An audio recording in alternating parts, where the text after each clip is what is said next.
Bueno, pues muy buenas noches. Vamos a dar inicio a esta serie de debate existencial de adolescencia. Agradezco pues su puntualidad y su asistencia. Y pues para alguna persona que pues por alguna circunstancia no me conozca, yo soy el doctor Carlos Esteve. Soy psicólogo y terapeuta Gestalt y pues el día de hoy tengo el gusto de compartir este espacio con Irais Jara, la cual pues es licenciada en psicología y maestrante en la maestría de psicoterapia humanista existencial y pues decidimos pues aperturar este espacio para poder pues mostrar un poco esta perspectiva, esta mirada de cómo precisamente a través del enfoque que pues principalmente nosotros manejamos se puede analizar pues esta serie. Por supuesto, pues al ser un serie debate, pues están los micrófonos en cualquier momento abiertos para todos ustedes para que en el momento en el cual, pues así ustedes lo decidan, puedan levantar su manita virtual. O si por alguna circunstancia no saben utilizarla, pues precisamente también puedan abrir su micrófono e interrumpirme o interrumpirnos en el momento en el que lo consideren oportuno. Quizá terminamos la idea y con mucho gusto pues les damos la palabra. Entonces, pues esta es la intención de crear este tipo de espacios para la reflexión, para el análisis, para las propuestas y pues bienvenidos de nuevo. Un poquito haciendo pues reseña, yo creo que pues todos y cada uno de nosotros que estamos aquí muy particularmente pues hemos visto la serie por lo menos una vez y no es que hasta más en el sentido de que pues han sido una serie que ha sido un fenómeno social bastante interesante pues a nivel pues de México, por lo menos, por no hablar de otros países de Latinoamérica, donde pues develan una multiplicidad de situaciones que pues se van desarrollando a lo largo de diferentes capítulos, ¿no? Cuatro capítulos que consiste esta serie, donde pues una de las cosas más importantes que pues me gustaría tener como punto de partida es que realmente pues en la serie, salvo que alguno de ustedes considere lo contrario, pues no busca de alguna forma hacer un cuestionamiento al respecto de si alguien es culpable o no lo es. Creo que realmente desde el capítulo número uno se deja el precedente completo al respecto de la culpabilidad que tiene pues este chico al respecto de el asesinato, ¿sí? Y cómo entonces de ahí pues se va mostrando, como bien lo mencionan estas primeras investigaciones que va haciendo la policía, pues no tanto el hecho de saber si sí lo es, si no es o no lo es, sino el por qué lo hizo, ¿no?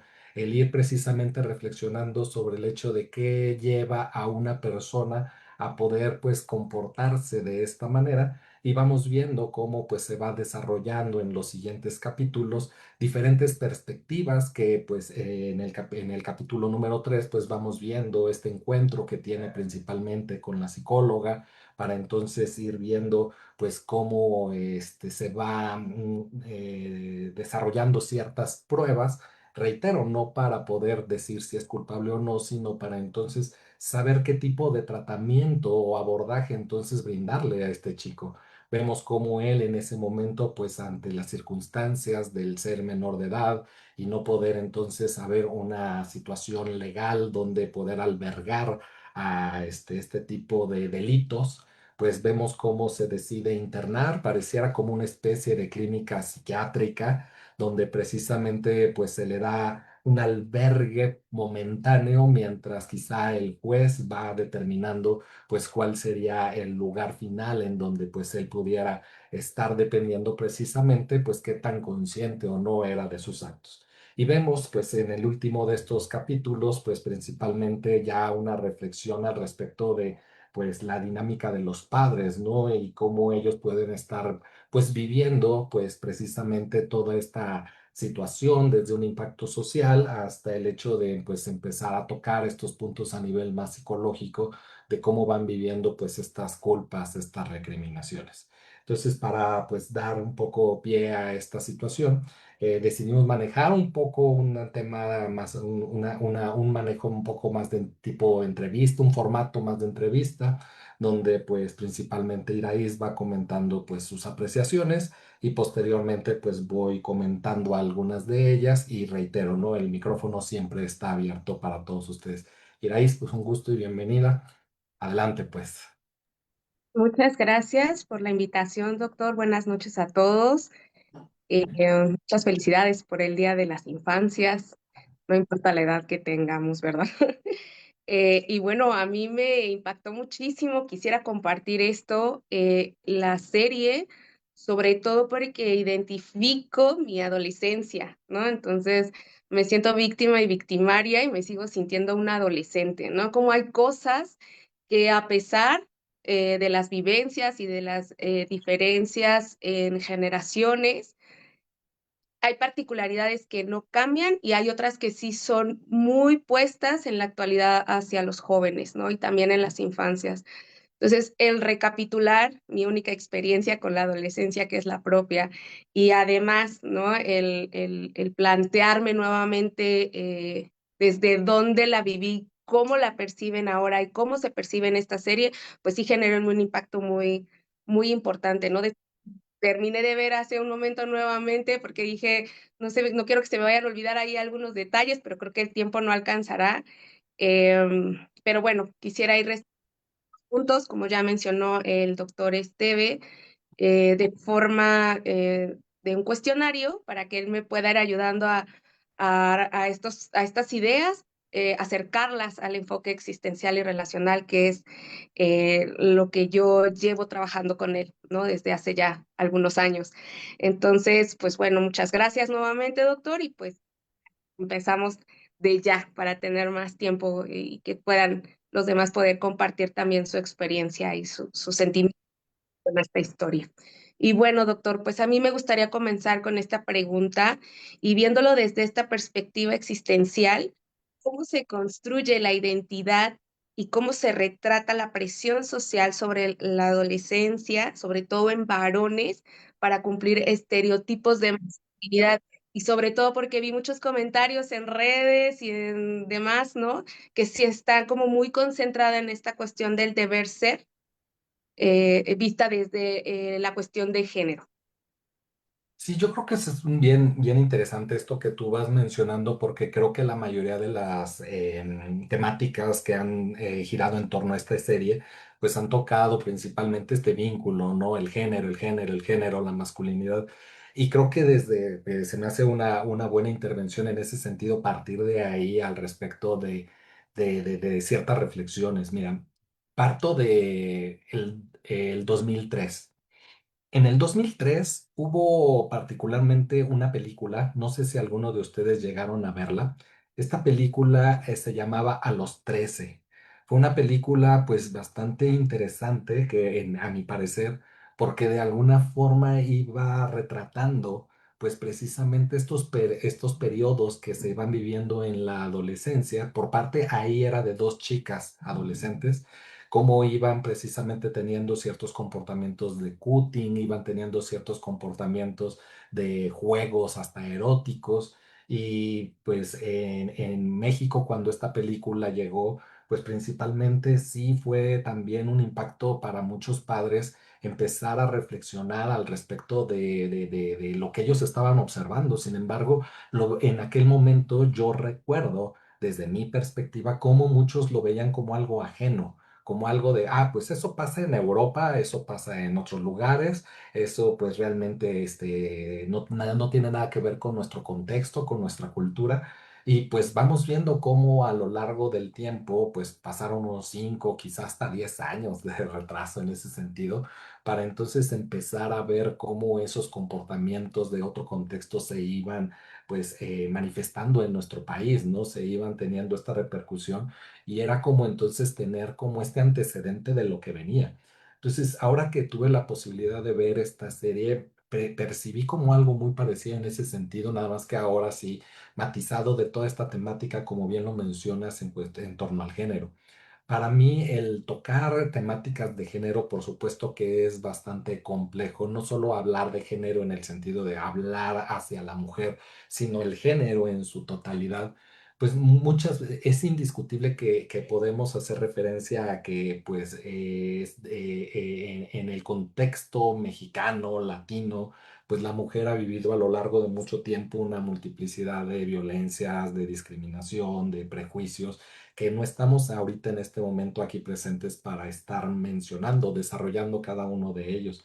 Sin embargo, lo que a veces sí considero como una parte injusta, por mencionarlo de alguna manera, es que así como también es difícil ser mujer y tiene sus complicaciones, no voy a decir ni más ni menos, también el ser hombre tiene sus complicaciones, ¿no? Y creo que esa es la problemática que muy pocas veces se apalabra, se nombra, en el sentido de cómo es que históricamente, pues siempre ha habido esta carga al respecto de cómo es que el varón, pues es el que tiene que ser el proveedor, es el que tiene que cumplir con ciertas responsabilidades, es el que tiene que saber, no sé, en nuestro contexto de albañilería, de plomería, tiene que resolver, ¿no? Como ahora muchas personas lo mencionan.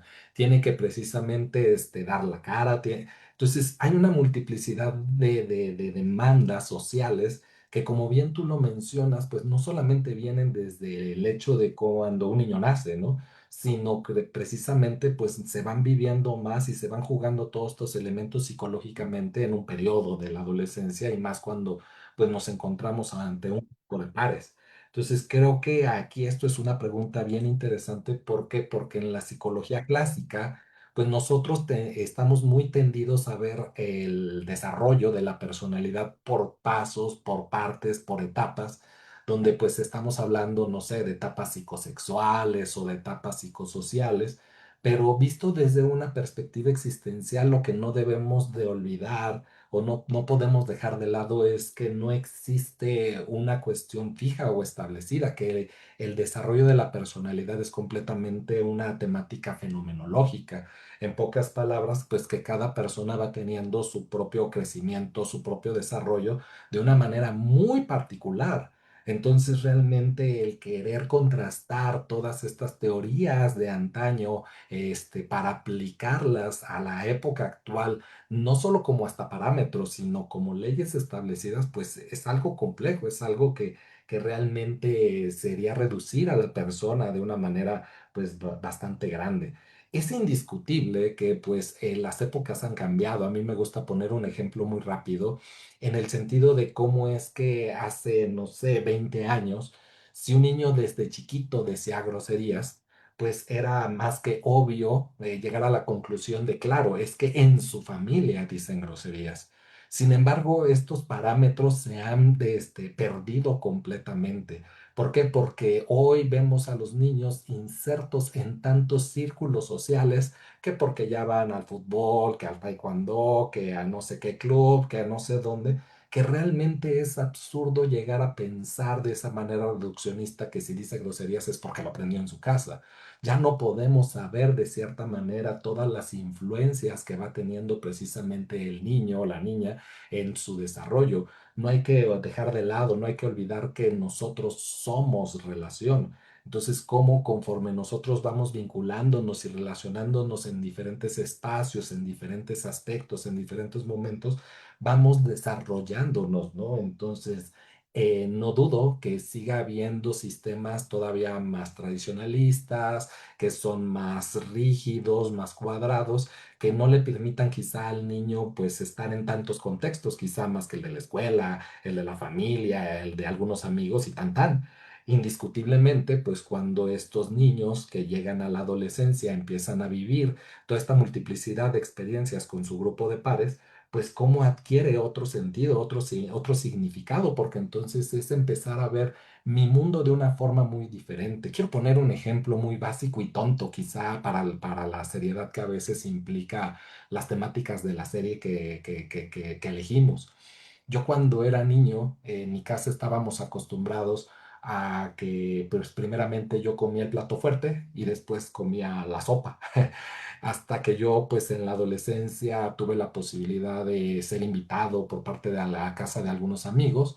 y pues me percataba que realmente pues ellos comían al revés y yo qué raros son, como por qué comen la sopa primero y realmente después el plato fuerte. Después me percaté que el que estaba completamente desubicado en el mundo era yo. Por supuesto, mi madre tenía una argumentación según ella en el sentido de, claro, es que primero te doy el plato fuerte porque si te doy la sopa te llenas y después pues ya no vas a querer comer. O sea, claro que hay una justificación al respecto, pero más allá de la justificación, a lo que quiero llegar es a ir mostrando cómo es que en el momento en el que vamos teniendo todas estas relaciones, nuestro mundo se va abriendo, nuestro mundo se va aperturando y es en donde tenemos la posibilidad de ir precisamente teniendo parámetros muy diferentes en donde a lo mejor qué pasa si en mi casa me han dicho que pues yo soy un niño muy lindo, muy bonito, muy guapo, muy simpático, muy atractivo, que me parezco a mi padre, que sí puedo, que soy muy inteligente, que todo logro, que soy un artista, que Picasso se queda pendejo, o sea,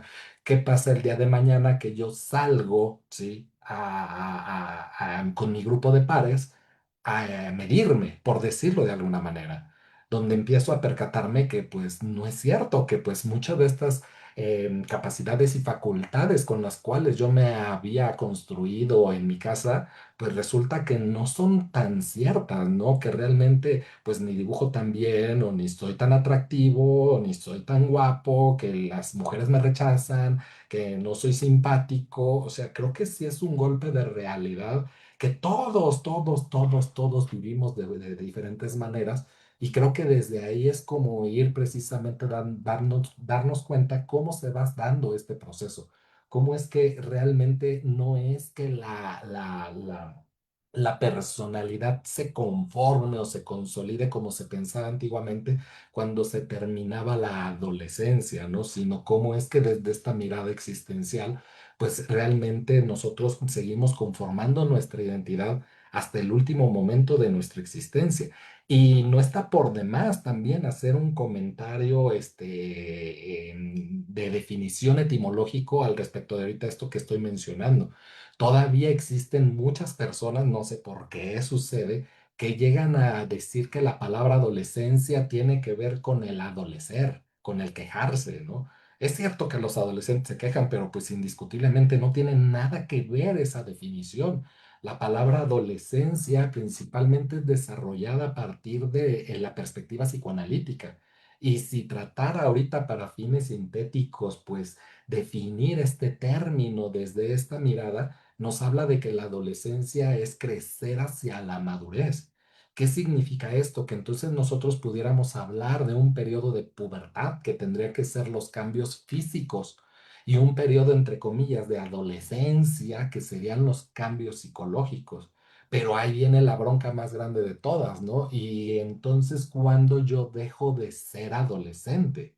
Entonces, creo que aquí pues sería el discutir de forma muy amplia el hecho. ¿Por qué? Porque si nos basamos en el antiguo concepto de corte más psicoanalítico de pensar que la adolescencia, que es crecer hacia la madurez, se termina cuando yo soy económicamente independiente, afectivamente independiente y tengo la capacidad entonces de procrear y de entonces mantener económicamente a mis hijos, pues es en donde nos daremos cuenta cómo puede haber personas de 40, 50, 60, 70, 80 años que siguen siendo adolescentes, por lo cual que siguen conformando su identidad y su personalidad. Por supuesto que esto hace, no sé, 40 años, pues hubiera sido una crítica social muy fuerte para aquella persona que aún no ha logrado ciertos éxitos o parámetros en ciertos momentos de su vida. Pero si hoy alguno de ustedes sigue teniendo 80 años y sigue sin tener hijos, sin procrear y siguen manteniéndolo sus papás, pues creo que hoy es una perspectiva muy diferente porque no creo que a muchos de ustedes les cause hasta comezón que alguien les diga, uy, es que sigue siendo adolescente.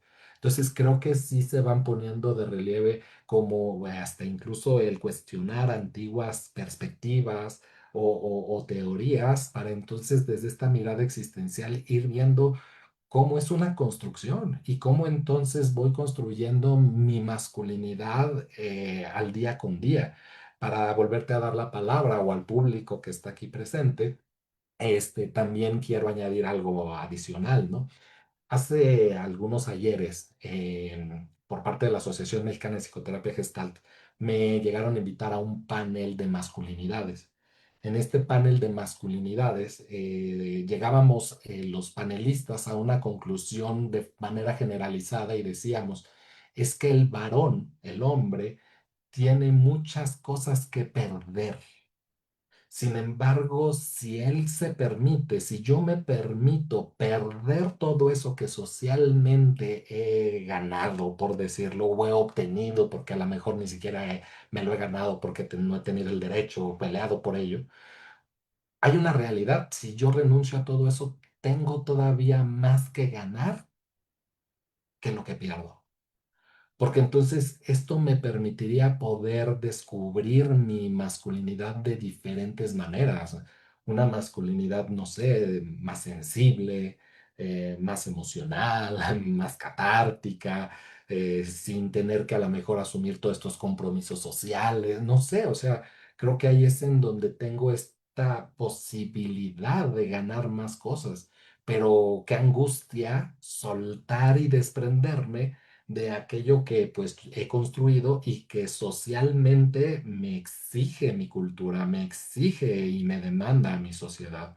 Entonces, realmente qué difícil, porque pues querramos o no, creo que todavía sigue habiendo por parte de los sistemas familiares, por parte de los mismos papás, pues una demanda, ¿no? De que el hombre tiene que comportarse de X, Y manera.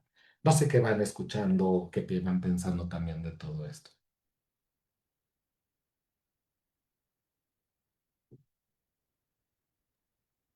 Doctor, ahora que lo escucho, creo que es muy importante entonces esta última parte que menciona y en relación a una cuestión de género en el sistema que llevamos, ¿no? Lo importante que es cuestionar para llegar a una construcción bilateral y no solamente enfocándose hacia un solo lado, ¿no? En esta parte del sistema. Y ahora que comparte algo también en su adolescencia y cómo es tan enfático esta parte de que las cosas se tienen que hacer de una forma y es como aprendimos y es como debería y es como generacionalmente, perdón, nos vamos moviendo, ¿no? Y recuerdo que cuando tenía 17 años, y si me permiten compartirle esta experiencia, es el momento de decidir qué estudiar y dedicarte en la vida, ¿no? Y entonces, esta parte tan conflictuante para mí, una persona que quiero mucho, Mona, te mando abrazos y besos, que me dijo, ¿y por qué carajo a los 17 años tendríamos que saber qué vamos a hacer con nuestras vidas? Y cómo definir en ese momento a lo que nos vamos a dedicar el resto, ¿no? Como si ya esas posibilidades fueran una toma de decisión en una edad sumamente compleja, ¿no? No solamente por los rasgos que menciona, sino por también la opresión social del sistema que conlleva ver la inmadurez, y muchas cosas que pareciera que también no pudieran tener derecho a decidir, ¿no? Porque son ingenuos, porque son pequeños, porque los cambios, porque sus cuerpos, porque sus mentes, etcétera, ¿no?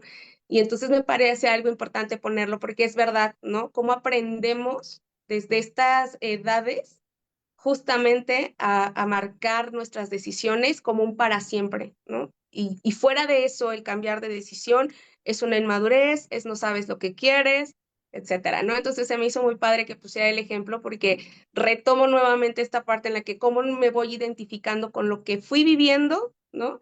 Y cómo hasta la fecha hay cosas que siguen empatando, ¿no? Es terminar con la adolescencia, los cambios físicos, el terminar la infancia y ahora terminar la edad adulta para pasar a la edad cero reproductiva y sigue la menopausia y sigue la vejez y entonces todo el tiempo es un cambio, ¿no? Pero pareciera que cada cambio es una cuestión estática, pero no sé si esto se acerca un poco a lo que también nos transmitía en este momento. Sí, me gustaría nada más hacer un comentario y irme con lo que como levantó la mano Pati. Lamentablemente ese es el problema, que vivimos en una sociedad adultocéntrica, donde realmente el problema es de que al niño pues se le ve como pues pobrecito, inepto, inútil, porque es un niño, al adolescente igual, como alguien pues que sin falto de, de habilidad, falto de habilidades o de recursos o de potencialidades porque no tiene ni una licenciatura y también al adulto mayor como alguien pues ya decrépito, senil, enfermo, y desde esta mirada del adulto es como si entonces fuéramos nosotros los únicos que pudiéramos saber cómo tomar decisiones, ¿no? Cuando realmente pues no es así, o sea, nada, para muestra un botón en el sentido histórico, pero no quiero irme al sentido histórico por irme, o sea, ¿cuántos de ustedes a lo mejor si no lo han vivido en carne propia, por lo menos sí tienen referentes de cómo incluso hasta ustedes mismos se hicieron cargo quizás hasta de un hermano o una hermana o varios hermanos, que a lo mejor pues un adulto, ¿no? O sea, como si entonces el ser adulto me capacita o me posibilita nada más para poder cuidar de alguien. Y vemos cómo hay niños desde muy chiquitos que están viendo por sus hermanos, ¿no? Y trabajando o hasta produciendo. Pero a lo que quiero llegar es de que si nos vamos históricamente, por mencionar otro ejemplo, a la revolución industrial, pues como personas a partir de los 12 15 años, pues ya estaban casados, ya trabajaban, ya producían, ya tenían pues X tiempo de vida para poder entonces crear un patrimonio y dejarle algo a pues sus hijos, ¿no? O a las personas que estuvieran de por medio. El problema es de que pues si yo, Carlos, les digo, oigan, si agarramos a un niño de 4 años y lo aventamos a la calle, ¿qué crees? Sobrevive. Me linchan, me van a decir, ¿cómo crees? ¿Estás loco? ¿Cómo lo que estás diciendo? Pobrecito, es un niño. Ok, ok, ok. Si agarramos a un chico de 12 13 años y lo aventamos a la calle, ¿qué crees?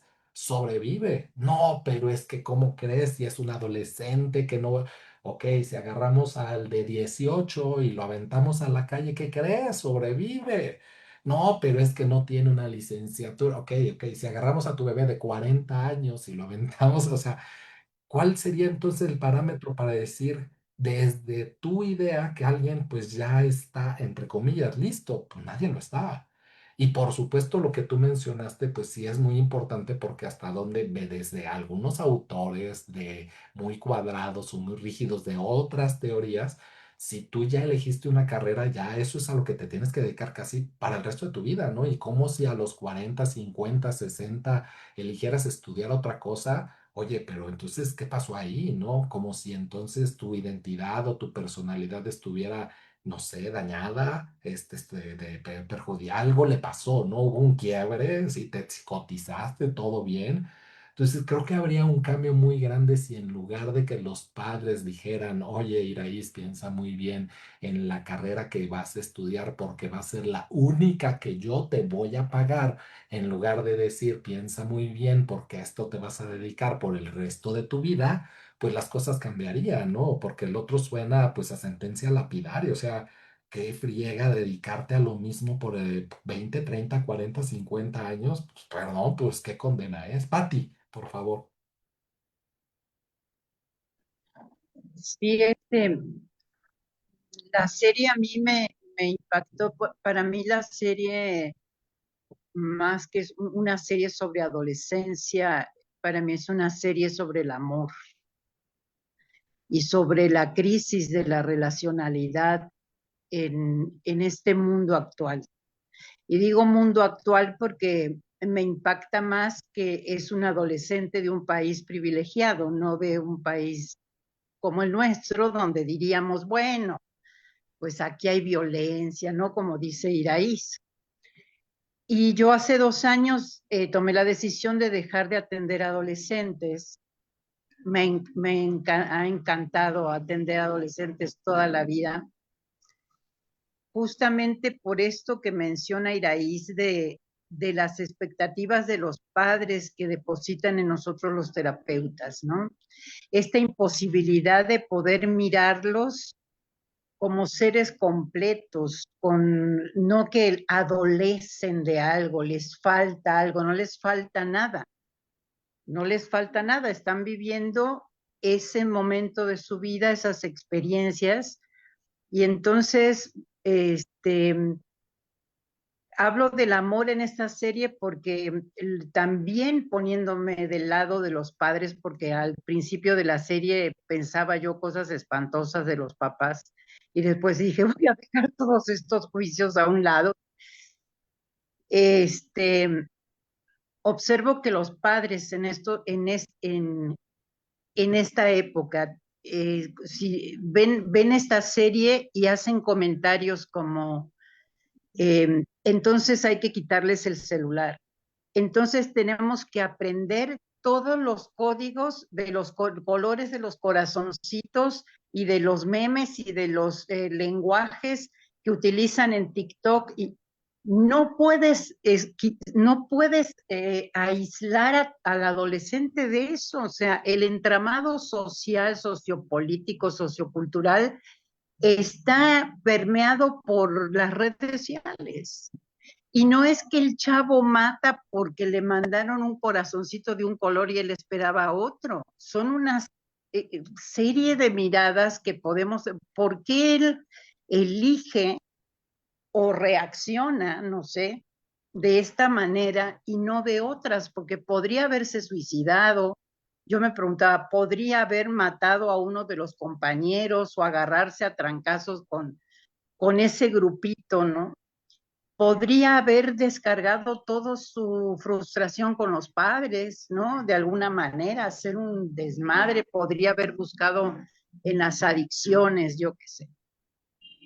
Pero lo que yo veo es que los 13 años, esta etapa, si bien no estoy muy de acuerdo con las teorías del desarrollo, pero bueno, tampoco las voy a negar, es como el punto sensible entre el paso de la pubertad a la adolescencia. O sea, son los niños que inician secundaria.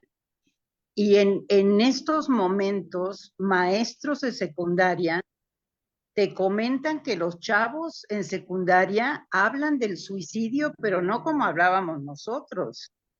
Para ellos es, bueno, pues si no me quedo en ninguna prepa, pues me suicido y como es una opción para ellos.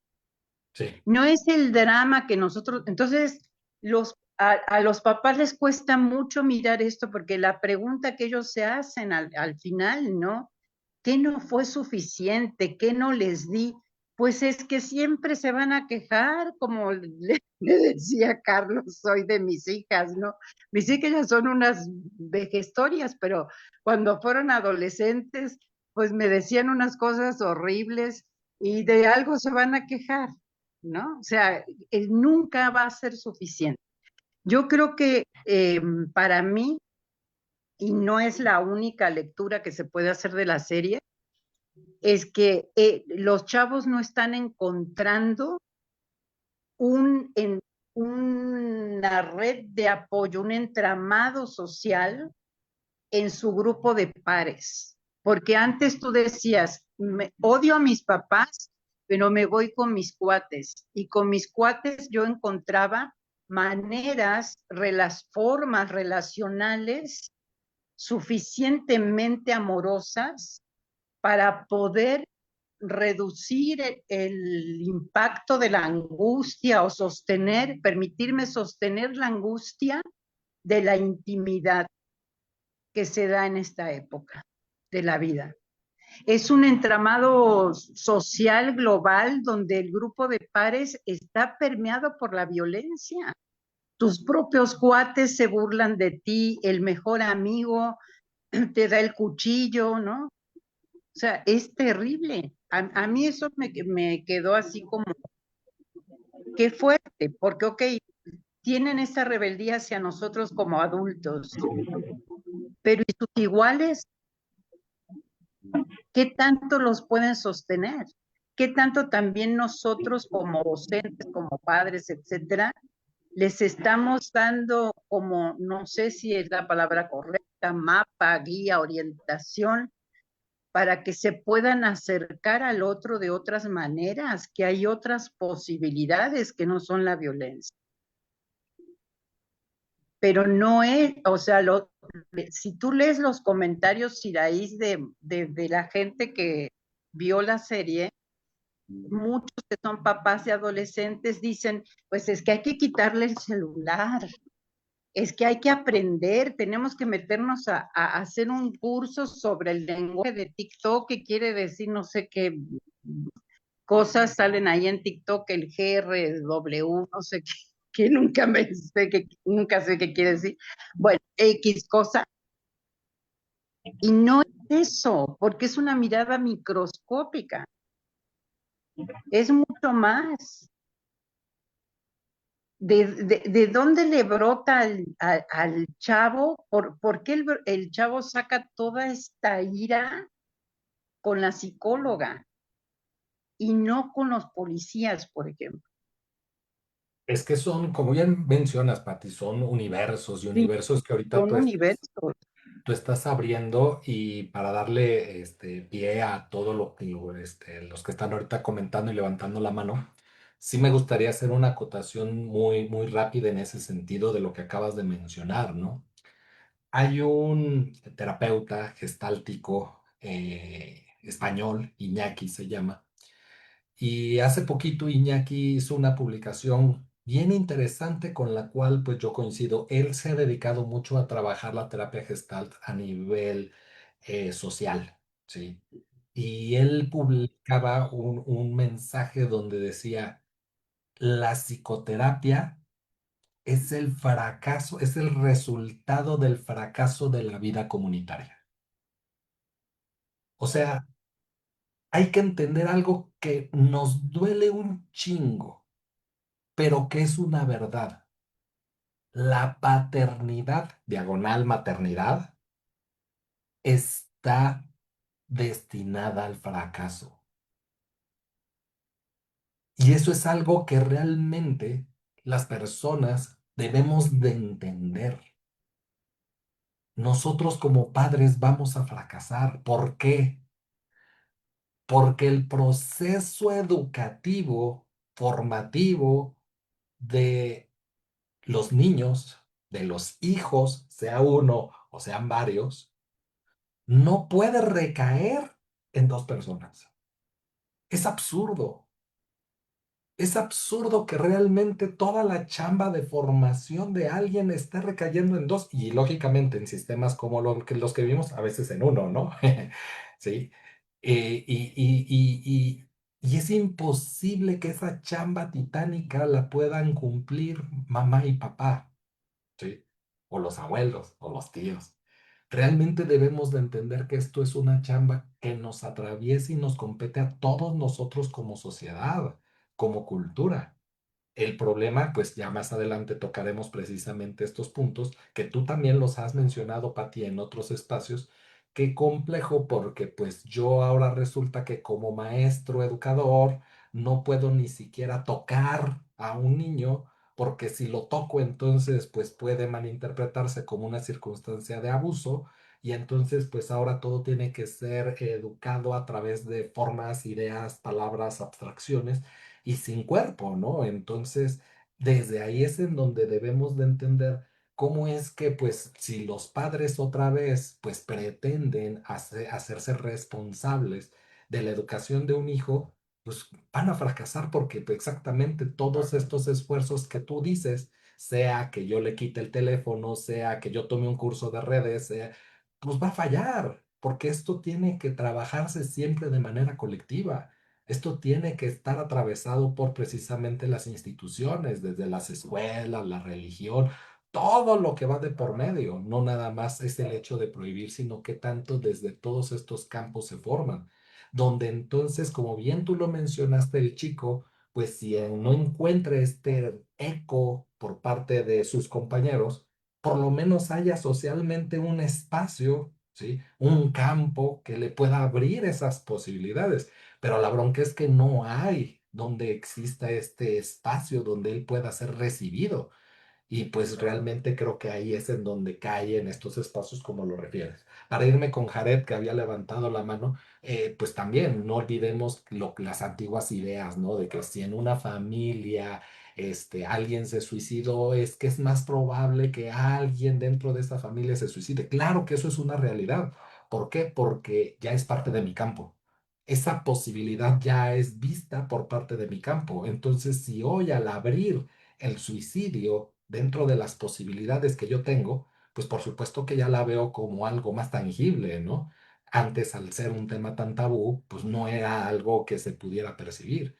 Pero ahora, como bien lo mencionas, pues al abrirse como posibilidad, pues qué tanto incluso va a haber personas que sí lo tomen, pero de nuevo, desde ahí, qué tanto los mismos padres, estas decisiones de los hijos las van a ver como el fracaso de ellos, ¿no? Entonces, qué tanto desde ahí es como irnos dando cuenta todas también las complejidades que se van dando a la hora de que yo me voy apropiando de decisiones y responsabilidades que no me competen. Y de nuevo, creo que me competen porque el otro está en una etapa que yo considero que no puede tomar decisiones. Jared, por favor, te escucho.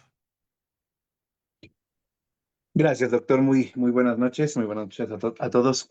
Justamente teniendo en cuenta esta parte que mencionan relacional entre padres e hijos, me doy cuenta que justamente uno de los inicios, literalmente de la serie, hay una escena en donde se lee la frase, todos son un arco iris de posibilidad. Y que justamente, no sé si ustedes lo apreciaron, al menos yo así lo vi. Pues la figura del protagonista, de este adolescente, en un inicio pareciera que toma una imagen muy infantil como dándonos a entender cómo los padres vemos a los hijos. Y que cuando ya se abre el contexto escolar, curiosamente los compañeros se ven más adultos, se ven más grandes de lo que este chico aparenta.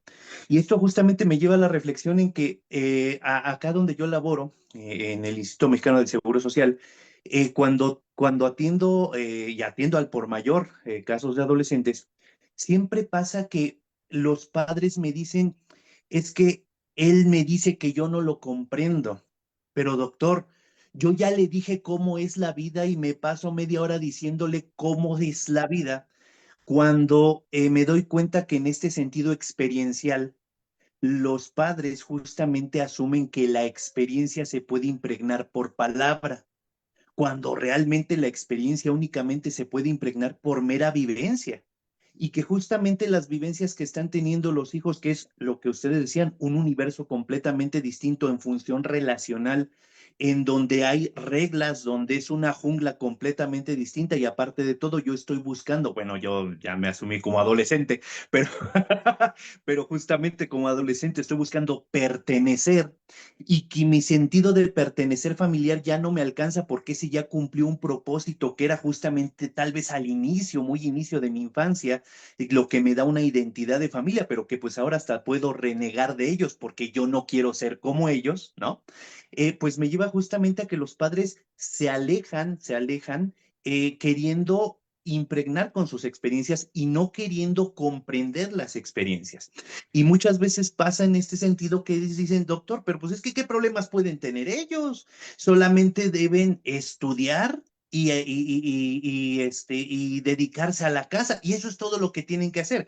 Cuando vivencialmente el problema que un adolescente está pasando, nada más porque lo está pasando por primera vez, es justamente el problema más grande que está enfrentando en su vida, pero que desde el núcleo familiar puede no apreciarse como tal y pues justamente sesgarse a una situación reduccionista de la propia vivencia, lo que aleja totalmente a esta percepción de el ser humano que es mi hijo para intentar encasillarlo únicamente en el rol que debe de ser o de cumplir un hijo.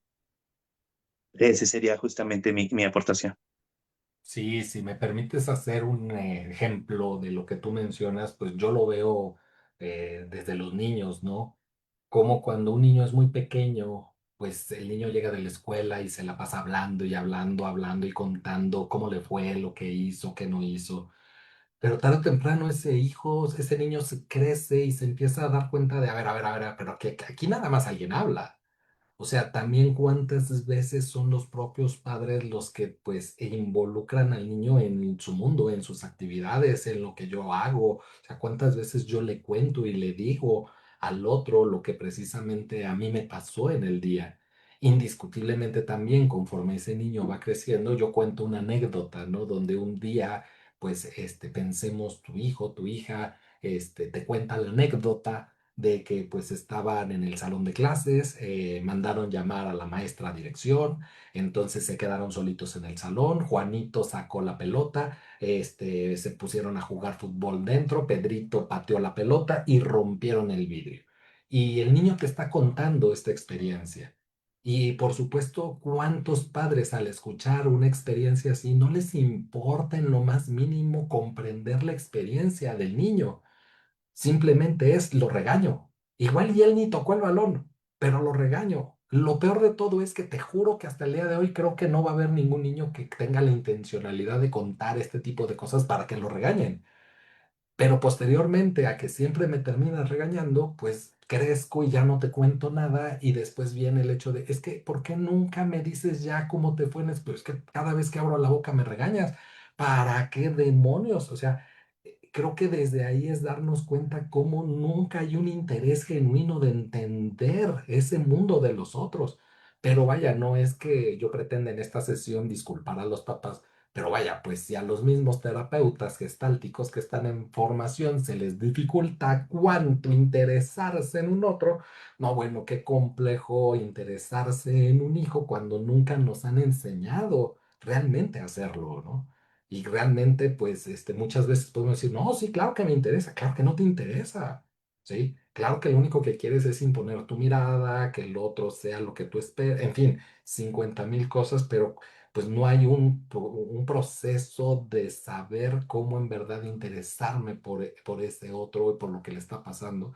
Y a veces cuando el otro me lo dice, ni siquiera tengo la capacidad para comprender esos significados o la intencionalidad de para qué me lo dice y nada más quiero curarlo, no quiero resolverle la vida, cuando el otro ni siquiera me está pidiendo que se la resuelva, ¿sí? Algo me está queriendo decir, pero nunca voy a alcanzar a entenderlo o a escucharlo. No sé si quieras añadir algo más, Iraíz, de esto. Y gracias, doctor. No, pues voy relacionando justo lo que van compartiendo Patti y los demás en la construcción que vamos formando en relación a los adolescentes, ¿no? Y también desde los padres, digo, en toda esta plática que han compartido, pues creo que ya han abarcado muchos de los cuestionamientos que tenía como planteados, ¿no? De cómo se entrelazan la culpa y el deseo de ser mejores padres, cómo es que ellos esperan que sus hijos sean una extensión de ellos mismos y no verlos como individuos autónomos. Y bueno, creo que ya ha abarcado bastante entonces en estos cuestionamientos, entonces pues que Antonio si gusta dar su participación y entonces ya me gustaría entrar también a esta cuestión de la parte psicológica en la entrevista y algunas preguntas y puntos de vista en relación a ello. Muchas gracias. Fíjate, antes de que le des la palabra a Antonio, yo creo que ese es el punto de lo que también mencionaba Patti, ¿no? ¿Cuántos padres yo he escuchado en terapia que les preocupa demasiado el hecho de que en algún momento sus hijos les recriminen algo? Pero lo que los padres no entienden es de que, pues, por más de que ellos se desvivan, hagan y deshagan, de todas formas los hijos te van a recriminar porque lo hiciste o te van a recriminar por lo que no hiciste. Entonces, técnicamente el parámetro es, de nuevo, esta perspectiva muy existencial, muy kierkegaardiana, de en el último de los casos, ¿de qué te quieres arrepentir menos? ¿De haberlo hecho o de no haberlo hecho? Pero de todas formas, de que te van a recriminar, te van a recriminar. Pero bueno, pues hasta donde para muchos papás, muchas mamás, pues sí les da mucho peso el hecho de que no quiero que mis hijos me recriminen nunca. No, bueno, pues creo que sí es pedir demasiado. Perdón, Antonio, ahora sí te escucho. No, no, no, gracias, Carlos. Mi comentario en realidad tiene dos partes, trataré de ser muy breve, pero tiene que ver mucho con lo que acabas de decir, con lo que estaba diciendo la maestra Krast al respecto de atender adolescentes. Como tú sabes, yo prácticamente casi solo atiendo adolescentes, pero yo tengo una regla para recibir adolescentes, que es el adolescente lo tiene que pedir. No acepto nunca un papá que llegue y me dice, arréglame a mi hijo porque pues si les digo es que no soy mecánico, ¿no? Así no puedo trabajar. Y además que me traigan un adolescente que no lo ha pedido, está en un adolescente en mi sofá, que le diga, ¿cómo está? Bien. ¿Qué quieres hablar? Nada, ¿no? Entonces, desde ahí, esa es mi aproximación al trabajo con los adolescentes, porque yo recuerdo mi propia necesidad de hablar cuando yo era adolescente y no tenía quien me escuchara, sobre todo desde esta mirada fenomenológica en el que hablemos de lo que tú quieres y vamos a entender de qué vas tú y desde lo que yo entienda, a ver si te ayudo a comprenderte tú mismo. Ese es mi trabajo con ellos y me ha servido. Pero con respecto a a la serie, porque también la maestra Cras decía, pero ¿por qué el muchacho reacciona con tanta violencia? Y creo que hay un punto en el que a mí no me gusta el título de la serie. El título de la serie no me parece que refleja exactamente lo que estamos hablando, porque adolescencia es un proceso, ¿no? Universal, pero con lo que está pasando a este muchacho le puede pasar a cualquier hombre.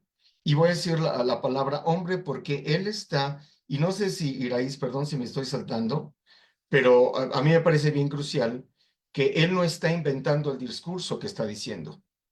Así como durante el esclavismo no existía el racismo, porque era natural, porque ese era el discurso vigente de la época. Durante el dominio, ¿no?, del patriarcado, tampoco existía el machismo.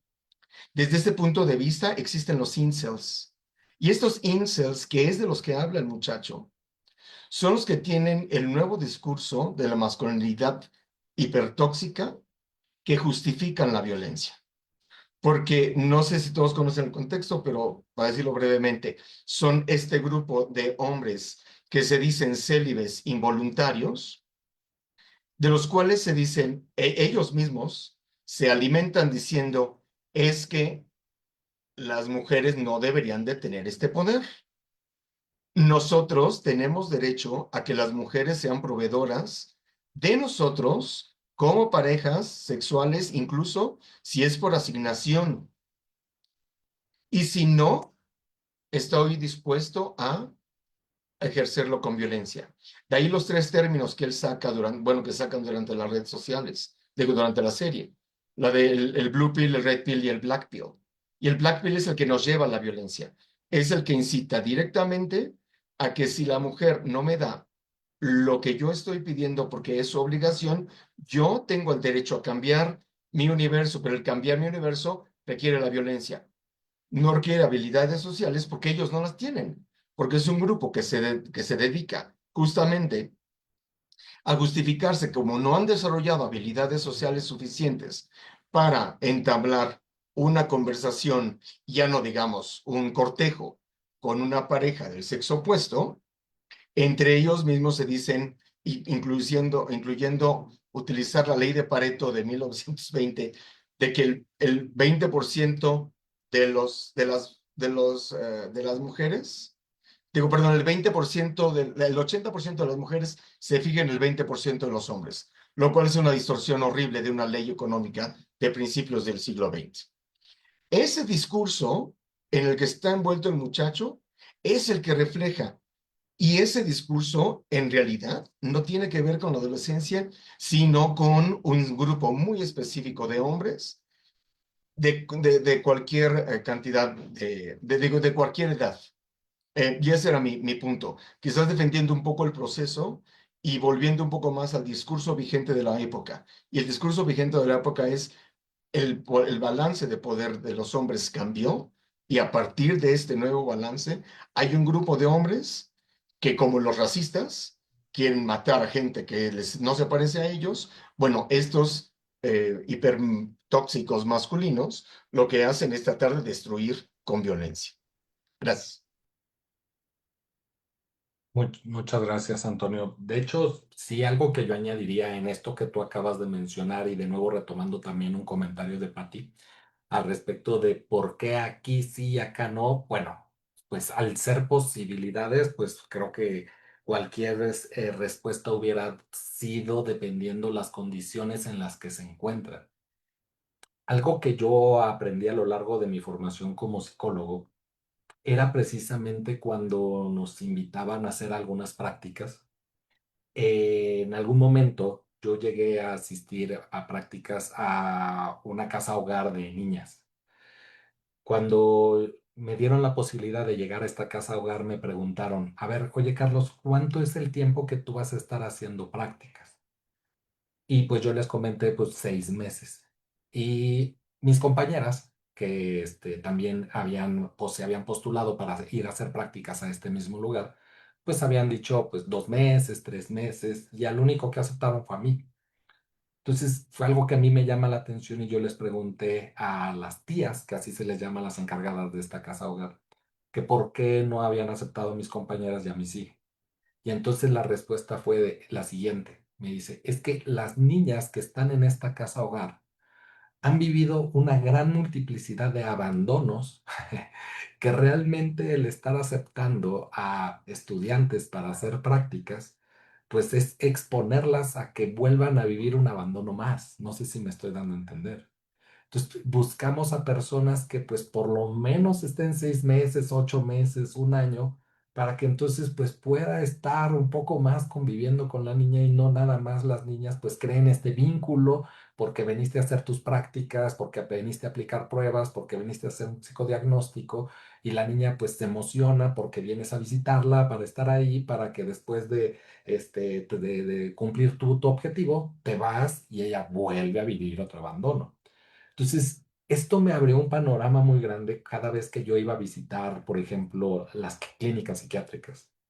Porque entonces cuando yo iba a las clínicas psiquiátricas, por supuesto que me percataba cómo es que los pacientes internos, su comportamiento cambiaba contundentemente cuando se les asignaba a algún alumno de psicología que pues fuera a platicar con ellos para que los entrevistaran.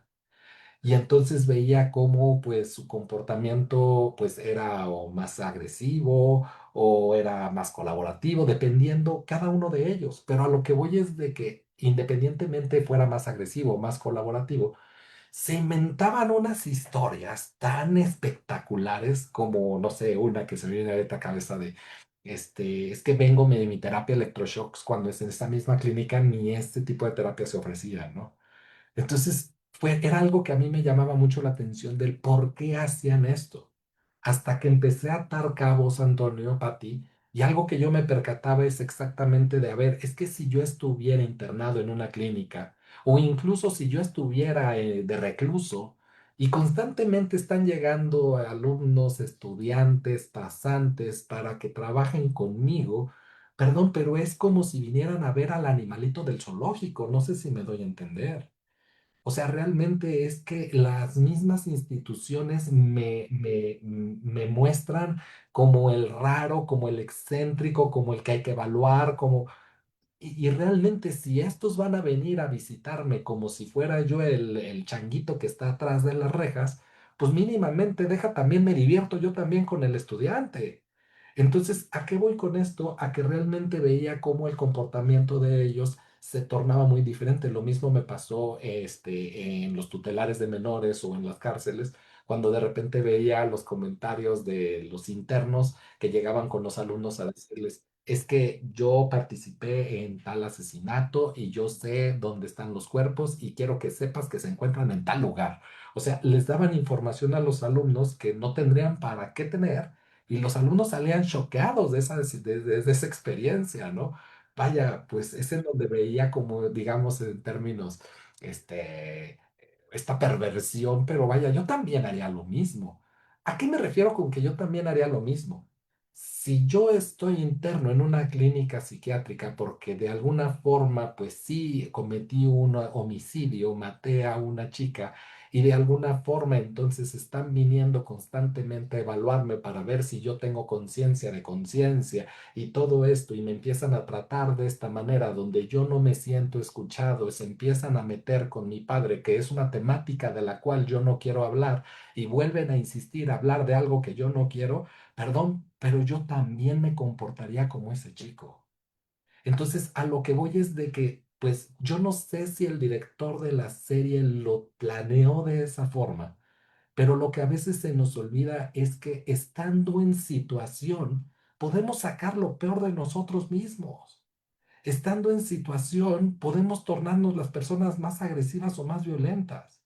En algún momento, pues él sí termina aceptando que lleva a cabo pues este homicidio Y hasta dónde entonces al aceptarlo es en donde vemos cómo se rompe completamente a nivel emocional de entonces no te vayas, entonces que no sea la última vez, entonces, o sea, realmente, ¿quién de ustedes ahí, en esa situación donde sabe que la acaba de regar y que lo van entonces ya a sentenciar por esa causa, no perderían el control?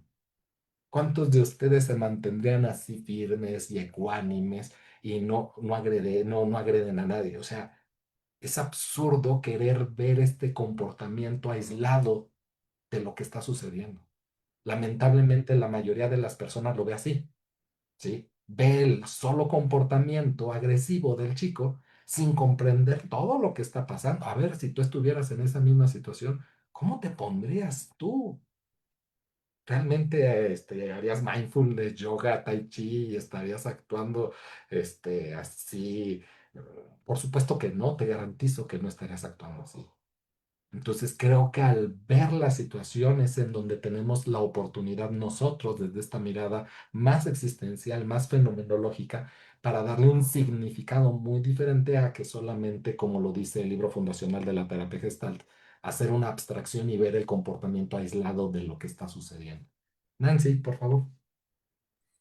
Justo cuando iniciaba la serie, yo me sentí muy tensa, desde la manera en cómo llega la policía, cómo entra, todo eso es mucha violencia para, o sea, toda la serie me la sentí así con el cuerpo duro, no podía dejar de verla, no, y era como mucha información, pa. Entonces yo decía, cómo puede ser primero, cómo procesar o cómo tragarlo para una persona como el niño, el jovencito?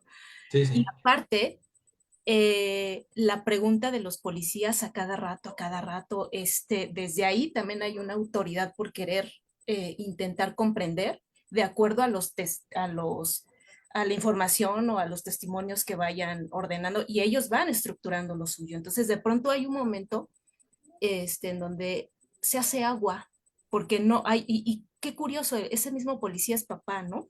Tiene ahí un niño, un joven, y entonces también como que ahorita ya haciendo mm, como hilvanando lo que se ha dado aquí, me voy dando cuenta de pronto cómo llegan momentos en donde por un lado está la visión de poder de los policías tratando de reconstruir, pero no logran tampoco ellos ya no solamente es porque sean policías, también cargan sus historias, también son uno es padre, la otra no recuerdo qué es, pero la cosa es que también no pueden bajar más allá porque quizás sea su formación, no lo sé, ¿no? Pero en todo el tiempo, cada cuadro a mí me parecía violento, incluso hasta la escena en donde llega la psicóloga. Hay momentos en donde parece que pudiera ser amable el tema del sándwich, ¿no? Pero en todo momento fue como una interrogación, pero esas interrogaciones yo las traduje como estos cuchillitos ¡pum! Que van lastimando y lastimando y lastimando y no es posible como tampoco tratar de llegar más a fondo, no. Entonces, esa es la impresión que me da justo viendo que en todo el momento hay mucho adultocentrismo, ¿no? Los policías, los padres, este, casi, yo creo que hasta también el niño, ¿por qué no decirlo? Se está entramado ahí que pues no es tan fácil poder eh, abrirse, ¿no? Entonces, no lo sé, como que me quedo con eso por ahorita. Sí, muchas gracias, Nancy. Creo que ese es el punto, ¿no? El empezar a ver cómo esa violencia, o sea, quién no respondería de ciertas maneras ante el que lleguen a tu casa, actúen de esta manera. Y por supuesto, algo que a mí me encanta mucho hablar de la serie en el sentido de la psicóloga. Creo que tenemos el chance de ver a una muy buena psicóloga haciendo su chamba, pero que no es una terapeuta. Creo que ahí es en donde tenemos la posibilidad de realmente distinguir entre lo que es la verdadera chamba de un psicólogo que está evaluando, que está midiendo, que está a lo mejor aplicando ciertas pruebas, sean estadísticas o no estadísticas, paramétricas o no paramétricas, pero que está compilando una información para un caso clínico y que en ningún momento estamos hablando de que eso es una sesión de psicoterapia, que en ningún momento estamos hablando que, ay, ¿cuánto fue la intencionalidad de comprender? No, no, no, no, para nada eso fue una sesión de terapia. Entonces, creo que también la serie nos da luz para comprender realmente lo que en verdad es la psicología y lo que es, por otro lado, la psicoterapia, que no tiene absolutamente nada que ver. No sé si antes de darle la palabra a Erika quieras añadir algo más, Iraíz. Sí, justamente hace un momento que le mencionaba esta parte de la psicóloga, ¿no? De que se esperaba mucho que fuera así una sesión terapéutica, ¿no? En tratar de entenderlo y demás. Sin embargo, creo que lo que también se espera de un trabajo en psicología muy relacionado o confundido con la psicoterapia es un diagnóstico, ¿no? Que puede haber un diagnóstico para una sentencia, para resumir a esa persona a un acto, ¿no? A una definición, y eso también provocar que socialmente haya una tranquilidad del saber del un porqué, ¿no?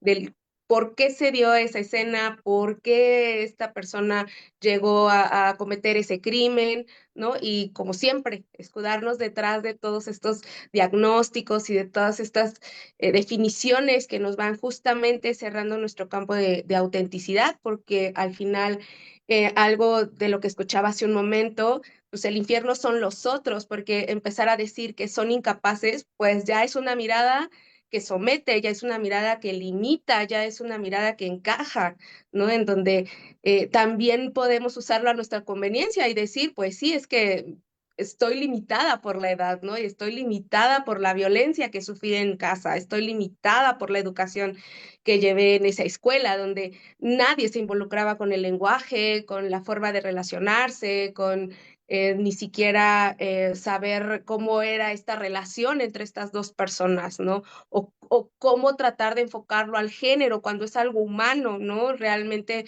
en el que somos sometidos a sistemas y más que eso, más que darle nuevamente definición a machos y feminismo y esta parte, pues verlo en una cuestión humana, ¿no? De que todos nacemos potencialmente llenos de las posibilidades habidas humanas y de que justamente este infierno de son los otros es la mirada que nos va encajando, la mirada que nos va acercando y en donde finalmente perdemos nuestro sentido de libertad y de autenticidad, ¿no? Y cómo pretendemos que una persona se defina bajo esas circunstancias que usted comparte de violencia, porque él sufrió otras violencias en su vínculo parental, ¿no?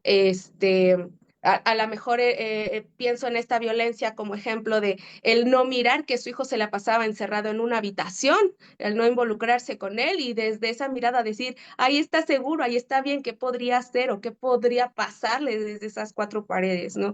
Sin embargo, el vivir esta violencia con el proceso de encierro, de tener que estar solo ante preguntas, ante eh, tantas cosas que él ni siquiera ha sabido abordar con su familia en relación a su sexualidad, en si se define como heterosexual, si le gustan las niñas, cómo le gustan, cómo puede referirse a cómo las toca, qué partes toca, ¿no? Entonces, justamente al recibir toda esta información en una situación que jamás había vivido y en donde no puede mirar a alguien para sentirse acompañado, pues bueno, creo que yo también hubiera reaccionado en la misma forma, ¿no? Creo que no me encuentro fuera de los límites humanos, no solamente como mujer, sino como humanamente me es posible, ¿no? El defenderme, el poder entablar esa relación como se está dando en ese lugar, justamente en ese sitio, ¿no? Y como se puede ver en todas las escenas con esta niña y como también las imaginamos, ¿no? En cómo comparten que se dio esta cuestión en el Instagram con los compañeros y con la chica que finalmente pues muere, ¿no? Entonces, creo que eso, el límite de la libertad y la autenticidad, eso sería, no, gracias. Erika, por favor. Buenas noches y una disculpa por no tener la cámara abierta, pero este equipo donde estoy no le funciona bien la cámara. Y pues, primero que nada, buenas noches, Carlos. Hacía mucho tiempo que no tenía la oportunidad de participar en uno de tus eventos. Yo vi la serie y la verdad que me dejó con muchas preguntas. Efectivamente es una serie que está diseñada para que te sientas y parece que estás en la rueda de la fortuna o en esos juegos que subes y bajas con una velocidad que no sabes en qué momento va a parar. Y creo que está hecha primero para eso, para mantenernos con todas las emociones súper aceleradas, porque sí, yo terminé y me quedé así como, híjole, o sea, es como que todo mi cuerpo estremecido. Y al igual que Nancy, coincido en el sentido de que empieza con mucha violencia. La serie quiere retratar un hecho, pero empiezan siendo muy violentos. A mí me parecía que cuando entra este dispositivo de policías a esa casa, irrumpe de esa manera tan violenta, yo dije, bueno, pues seguramente están ahí todos los capos del mundo, están los del rancho Izaguirre, ¿no? Donde se dice que hubo masacres, y por eso ese dispositivo tan pesado, ¿no? ¿A qué Ku Klux Klan o algo están? Entonces ya desde ahí me parece una violencia del sistema al que servimos, ¿no? Nos quiere retratar un hecho, pero a través de una violencia disfrazada de bienestar aparente, ¿no? Entonces ya desde ahí me parece que inicia mal en ese sentido. También me quedó mucho la angustia de los padres, porque sí, efectivamente a los padres nos angustia profundamente lo que pueda acontecerle a nuestros hijos, ¿no? Cualquier cosa que les pase a ellos, a nosotros bueno, en general es común que a los padres nos repercuta emocionalmente, nos lastime algo a ese nivel, ¿no? Entonces, la responsabilidad también que retratan ahí es como muy desoladora. Tú mencionaste algo y dijiste, se requiere una tribu para educar a un niño, y efectivamente, ese es un proverbio africano que dice, para criar a un niño hace falta una tribu. Y también hay otro proverbio que dice, el niño que no es abrazado por su tribu, cuando sea adulto, quemará la aldea para poder así sentir su calor. Entonces, estas palabras de sabiduría de muchos años atrás es el sistema. Tú mencionaste, no es mucha responsabilidad para un padre y una madre, y efectivamente, porque nosotros como individuos respondemos a un sistema donde está el Estado, la sociedad y el propio sistema, ¿no? Porque aunque nosotros creamos que somos el sistema nos utiliza para estar dentro de ese sistema, ¿no? Y ese sistema es demandante, porque jamás nos pregunta qué queremos, qué necesitamos. No nos permite saber quiénes somos. Ustedes mencionaron, bueno, tienes ya a cierta edad que decidir qué carrera vas a estudiar y siempre seguir esa carrera, ¿no? ¿Cuántos profesionales frustrados? Yo cambié de carrera 2 veces. Y me he dado cuenta que a mí me gustan muchas cosas. Es decir, no puede haber un límite de decir tú eres esto, una etiqueta, o tú eres aquello, porque no somos eso. Eso no nos define. Y ahí hay una presión muy grande. Hay una presión muy grande también en los padres, porque ahora, pues, antaño se podía que la mujer, no sé si parecía que alcanzaba un poco más, ¿no? Podías tener 10 hijos y quién sabe cómo, pero lo sacabas adelante. Ahora tienes dos y tienen que trabajar el papá, la mamá y además viven con la suegra o el suegro porque no les alcanza para una casa. Entonces, la situación económica también se ha tornado complicada. El que los padres no puedan estar con los hijos ya también es un problema de salud social. Y bueno, es otra de las cosas que a mí me generó, ¿por qué este tipo de películas, qué quieren exactamente retratar, ¿no? Porque la adolescencia, pues sí es una transición. Ustedes mencionaron llegar a la madurez, y yo me pregunto, ¿qué es la madurez? ¿Qué es? ¿Quién dice, quién define qué es maduro? ¿Y en qué se basa para decir que es maduro, ¿no? Eh, y por último, pues quiero mencionar a Alice Miller, a quien he leído sobre el desarrollo de los infantes y cómo ella tiene una mirada a esta parte donde dice que los adultos no comprendemos el mundo de los niños. No solamente no lo comprendemos, no lo respetamos, no lo cuidamos, no lo resguardamos y desde los padres hasta toda la tribu, ¿no? ¿Por qué? Porque también en este mundo consumista, no hay tiempo, no hay tiempo para dedicarnos a ver cómo crece una planta, a entender cómo es el desarrollo de un niño desde su concepción, porque si nos vamos hasta la biología, biológicamente hay un impacto en el desarrollo del niño a través de las cuestiones emocionales de los padres. Entonces, pues es un tema que por muchos lados tiene muchas cosas que abordar, que comentar, pero sí quería yo hacer hincapié en que me pareció bastante violenta la película desde el inicio. Yo dije, bueno, pues ya van a acabar con todo el mal del mundo con ese dispositivo tan grande con el que están entrando y me pareció nada más que fue pues mucha espectacularidad, pero sí aborda temas importantes y me parece también que pues un poco personalmente, obviamente lo digo, irresponsable porque no pueden responsabilizar a un niño de lo que hace cuando una sociedad entera está tan perdida y tan podrida. Bueno, es todo lo que quiero decir. Muchas gracias. No, gracias a ti, Erika, y coincido. O sea, el problema es ese, el problema es de que es más fácil de responsabilizar al niño, responsabilizar a los padres, responsabilizar a la familia, pero ¿y nosotros qué tanto hacemos una reflexión al respecto de que también eso es lo que estamos construyendo, ¿no? Hay un punto que sí me gustaría también señalar porque desde el mismo Víctor Franklin menciona en un libro que es Ante el vacío existencial, dice, cada época tiene su propia neurosis. Y creo que a lo que quiero llegar para no teorizar esta situación es al hecho de decir, bueno, es que también vámonos a la época de los abuelos o de los bisabuelos, o sea, también qué pasaba hace mucho tiempo, pues tenían 5 10 15 20 hijos, se moría uno de esos hijos y ¿qué pasaba? Pues perdón que lo diga de esta forma, pero nada, no pasaba nada.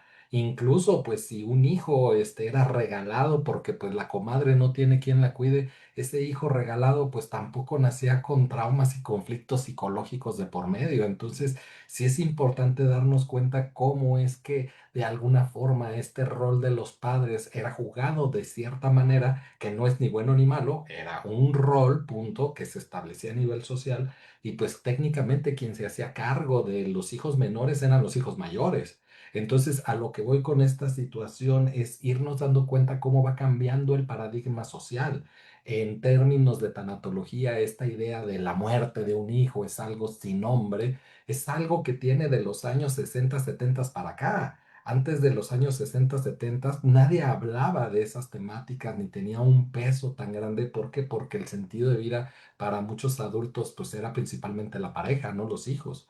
Pero a partir de que empiezan estas transformaciones sociales y se empieza a ver a la pareja ya no como un sentido de vida, sino como pues un socio económico, pareciera que entonces mi sentido de vida se vuelca sobre los hijos y entonces ahora es como empezar a verlos como mi sentido, como lo es todo. Entonces, si yo no hago una buena chamba y él no demuestra sus habilidades, entonces qué tanto yo fracasé como padre y hasta dónde entonces mi funcionamiento como padre está depositado en las expectativas y en el funcionamiento social del niño. Entonces, creo que desde ahí es en el hecho de ir dándonos cuenta cómo cada época siempre se ha de alguna forma abandonado al ser. Y ahorita porque hablamos de niños, hablamos de adolescentes, pero realmente si nos volteamos a ver 5 segundos a nosotros como adultos, adultos mayores, también cuántas veces nosotros podemos voltear a ver a nuestro entorno, a nuestras familias y nos escuchan y somos comprendidos. O sea, tampoco es que nos escuchen y nos comprendan. Entonces, creo que desde ahí es en donde tendremos que hacer una reflexión profunda sobre cómo estamos en una sociedad que pues nos valemos madres los unos a los otros. En algunos contextos he compartido una experiencia con un colega, se llama Daniel Villanueva, que en un grupo de supervisión él compartía una anécdota, le he contado en otros espacios donde él decía cómo es de que a él se le dificultaba al final de una sesión de terapia cobrar, pero él hacía un corte abrupto y decía, pero no me vayan a malinterpretar en el sentido de que pues no valore yo mi trabajo o tenga broncas con las lanas, no, sino él hacía esta reflexión parecida a lo que estamos hablando. ¿En qué mierda de sociedad vivimos que precisamente tenemos que cobrar por interesarnos en un otro? Entonces creo que desde ahí es en donde tenemos que darnos cuenta de la dinámica social en la que nos encontramos. Cuando este ejemplo, este que acabo de mencionar ahorita, lo mencioné en un contexto legal, una abogada en ese instante se conmovió mucho y me dijo lo mismo. Me dice, es que es real esto que estás diciendo. O sea, ¿por qué tienen que existir leyes que defiendan a los niños cuando no deberían de existir de alguna forma? Entonces, ¿qué mierda de sociedad de nuevo vivimos para que se tenga que estar construyendo estas leyes que protejan a alguien que no tendría que hacerse, que tendría que por interés colectivo ver por el bienestar de los hijos de la tribu, como bien lo mencionas? Sí, Ale, por favor. Hola, buenas noches a todos. Gracias, Doc, por permitirnos estos espacios. Gracias, Araíz. Bueno, yo quiero hacer mi comentario, en dos momentos de la serie que ahorita he ido recordando con sus comentarios. Y el primero es, pues, la entrevista, ¿no? Lo que yo creo que todos estábamos así como que, ay, qué va a decir la psicóloga? ¿Cómo va a intervenir? ¿Qué es lo a dónde quiere llegar? ¿Va a hacer algo? ¿No va a hacer nada? ¿Qué enfoque tiene? Bueno, todo eso yo lo tenía ahí. Y ahorita que ibas comentando, Doc, este, me fui dando cuenta cómo, cómo una psicóloga sin la preparación de ser psicoterapeuta, va neurotizando a este niño, lo quiere neurotizar, lo quiere llevar a un redil para que diga algo y pues bueno, lógicamente tiene una respuesta agresiva, viéndola por muchos así. Algunos la vemos normal por el empuje que le está dando, por las palabras que está escuchando él y por la manera en que quiere, yo hasta quiero decir como lo está violando porque lo hace escuchar momentos que él no quiere entrar, que él no quiere hablar y, y también cómo al entrar a recuerdos que él no quiere hablar, cómo quiere llegar a explicaciones que él tampoco quiere escuchar. El diagnóstico, decías tú, Irais, ¿cómo quiere encontrar ella este diagnóstico? Para ver si te quedas adentro del bote o no, a ver si te lo ganaste o no. Y también quiero recordar un momento que me impactó mucho cuando está con el papá en la entrevista con el policía. Fue de los de los primeros capítulos y el papá le dice, quiero que me digas la verdad. Y luego lo agarra así del hombro, ¿va? y le hace de psicoterapeuta. Para mí fue mejor psicoterapeuta que la psicóloga. Le dice, ¿lo hiciste? Y el muchachito voltea y le dice, no hice nada malo, no hice nada malo. Ese momento, ahorita lo quise unir con este otro de la psicóloga porque creo que en mis principios de psicoterapeuta, les confieso, me costaba mucho no dirigir, me costaba mucho no ver el diagnóstico, me costaba mucho no querer lograr algo. Yo creo que todavía lo sigo haciendo. Ye- Quiero llegar a algo. Entonces, quiero llevar al paciente a algún lugar, a que logre algo, a que se sienta mejor. Y el papá como agacha su mirada y en este momento, Ingesu, me duele tanto, pero para mí neurótico está muy mal lo que hiciste, pero lo acepto. Para ti no fue nada malo. Jesús, ahí se me hace muy fuerte. Hasta me gustaría como que escuchar a alguien más qué opinan ustedes de estos dos momentos, ¿no?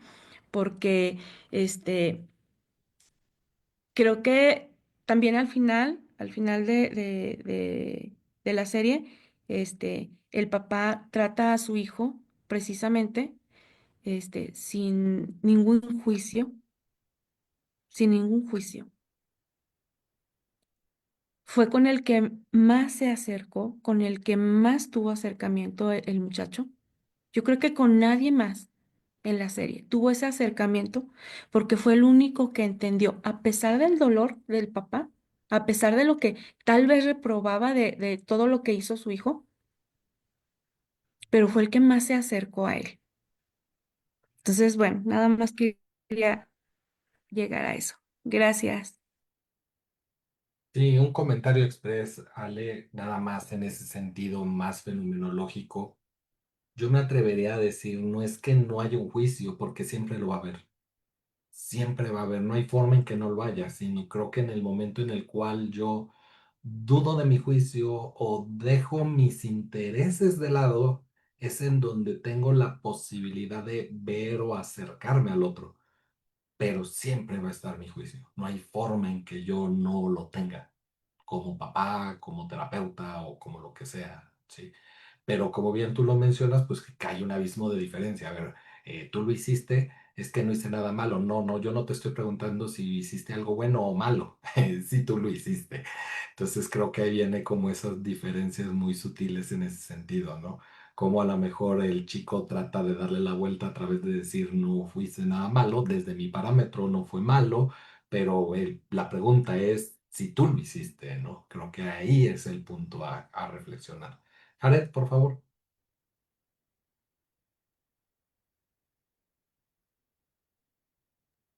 Gracias, Carlos. Pues no, nada más era algunos pequeños apuntes sobre la pregunta que hacían sobre la madurez, que respondiendo tal vez a una situación totalmente centrada en la serie, nada más en la serie. Creo que se encamina justamente a hacer una diferenciación, sí entre una inmadurez y sí entre una madurez, al no aceptar y cerrando con un esbozo de madurez desde esta perspectiva, en un aceptar, en un dejar de correr, y cuando justamente pues este joven le dice a su papá, voy a cambiar la declaración, me voy a declarar culpable. Y que tal vez acercándolo un poquito hacia el ámbito de la responsabilidad en el actuar, en el pensar, en el decir, muchos de los consultantes justamente llegan con esa tal vez duda, confusión sobre cómo su actuar, su pensar o su decir no parece generar una lógica vivencial existencial que causa justamente un conflicto, razón por la cual pues llegan justamente al espacio terapéutico. Y que pues justamente en esa parte, solamente como una mera situación, aporte sobre la pregunta de la madurez, pues qué tanto se tiene que ver justamente en el sentido del hacerme responsable, estar en un foco atencional sobre lo que yo hago, sobre lo que digo, sobre lo que pienso, o sobre lo que no hago, sobre lo que no digo, sobre lo que no pienso, como cuando el padre pues finalmente atribuye a que pudo haberlo hecho mejor, pero que también al final pues pareciera tener un momento en el que pues también él de alguna manera se perdona, ¿no? De alguna manera intenta notar que, bueno, llega un punto en el que no importa qué tipo de padre seas, pues tu hijo tendrá voluntad, con o sin las enseñanzas, o con o sin el consentimiento que tú puedas llegar a darle en su vivencia. Nada más ese aporte.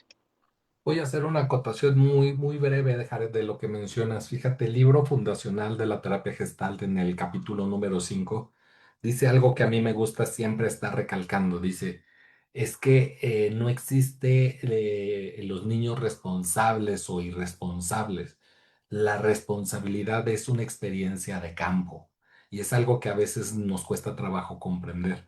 O sea, menciona un ejemplo, el libro fundacional, y dice Paul Goodman y Fritz Perls.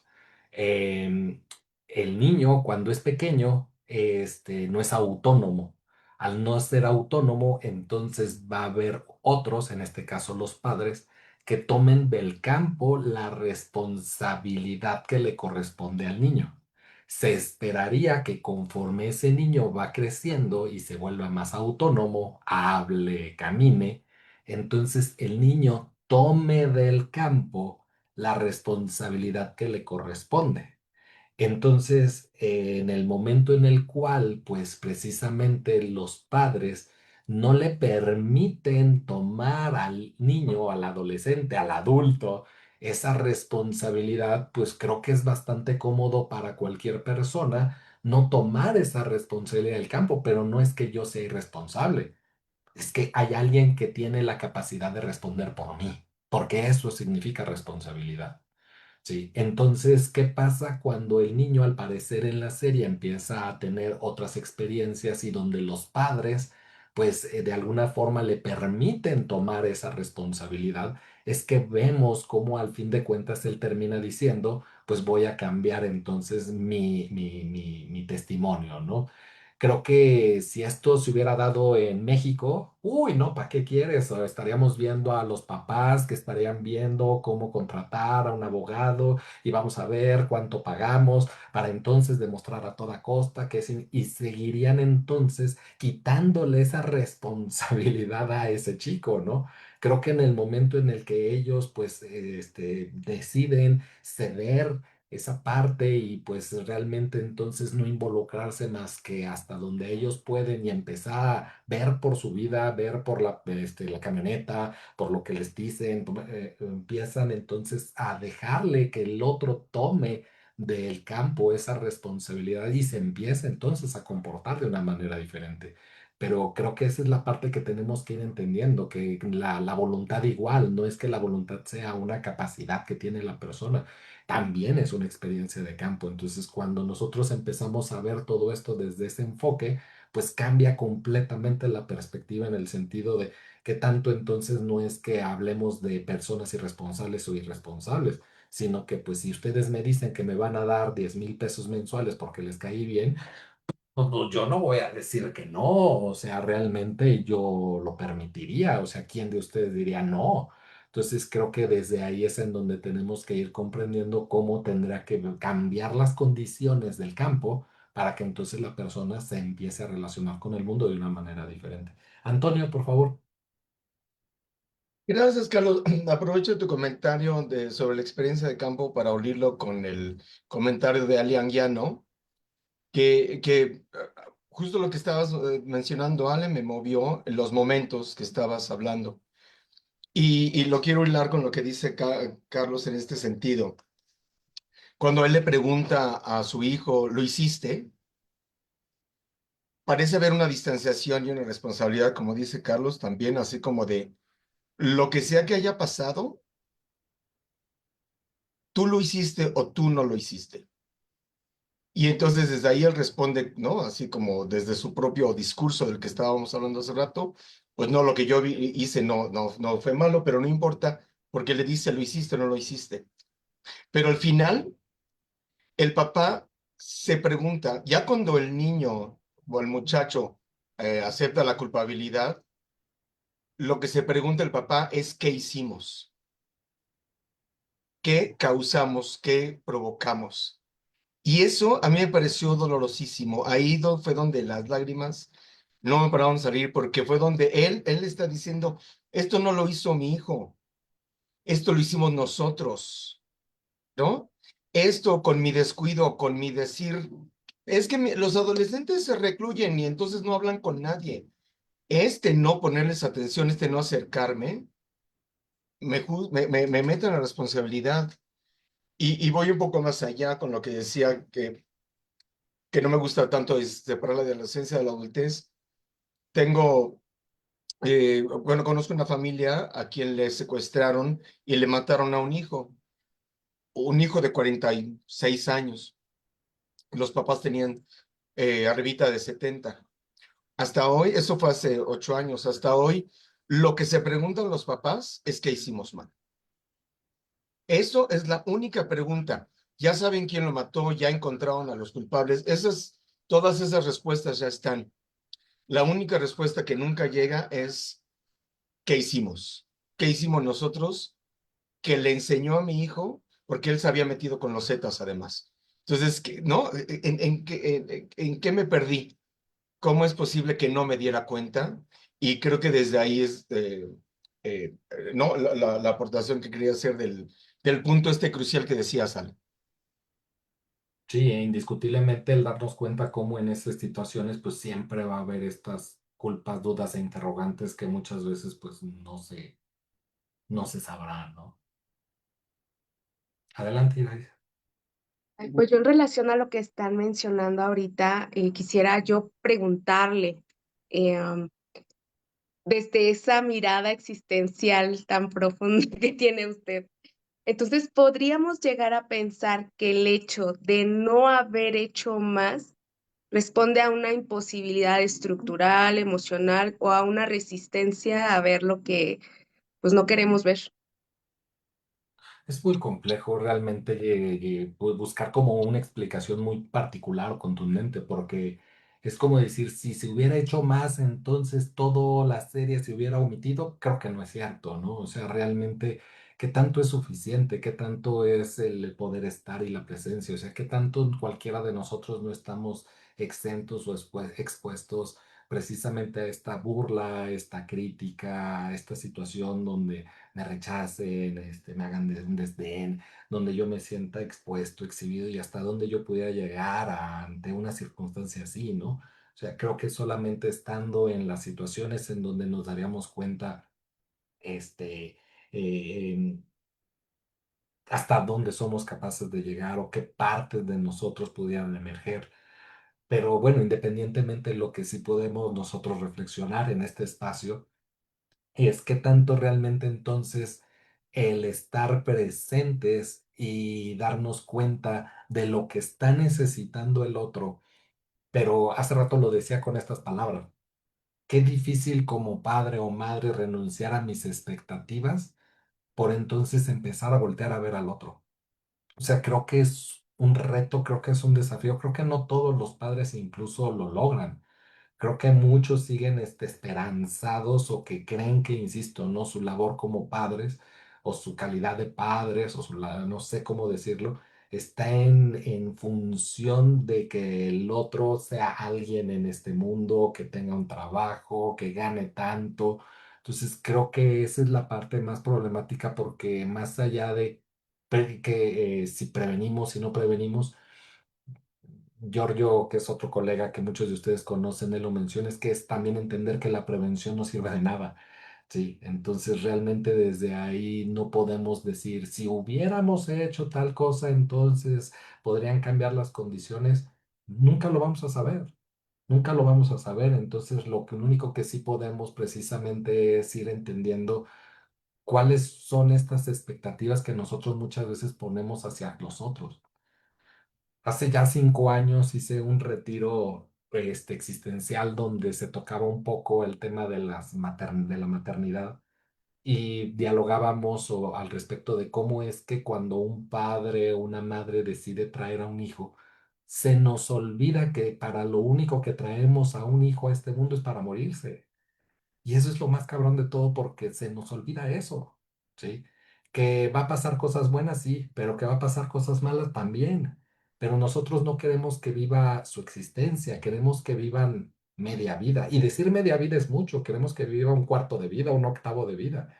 Queremos que desde que nace, entonces, pues nunca se enferme, no llore, no vomite, no se caiga, no se lastime, no le rompan el corazón, sea buen estudiante, nunca consuma drogas, no robe, no sé, se case, sea exitoso, tenga un buen salario, sí.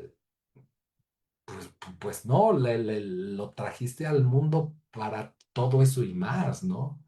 Y entonces ir aceptando que de alguna forma puedo ir influyendo en estas decisiones, pero incluso por más que yo haya en su infancia, en su adolescencia, blindado y dándole virtudes y valores, eso no lo exenta que el día de mañana como adulto, pues delinca, no robe, mate, viole, asesine, o sea, y de nuevo, no es que eso sea una, culpa mía, ¿no? Por supuesto, pues ahí es en donde tenemos que ir dándonos cuenta cómo desde niño, pues hay una cierta autonomía que se va poco a poco adquiriendo, ganando, y por supuesto hasta donde nosotros íbamos influyendo, pero tampoco determinamos. Y creo que ese es el problema más grande de todo, ¿no? Que queremos pensar que nuestra labor como padres determina el resto de la vida de nuestros hijos. Pues ojalá fuera así, porque entonces pues nada más con blindarlos, no sé, según algunas teorías del desarrollo, los primeros 6, 8 años de vida, pues ya chingamos, ¿no?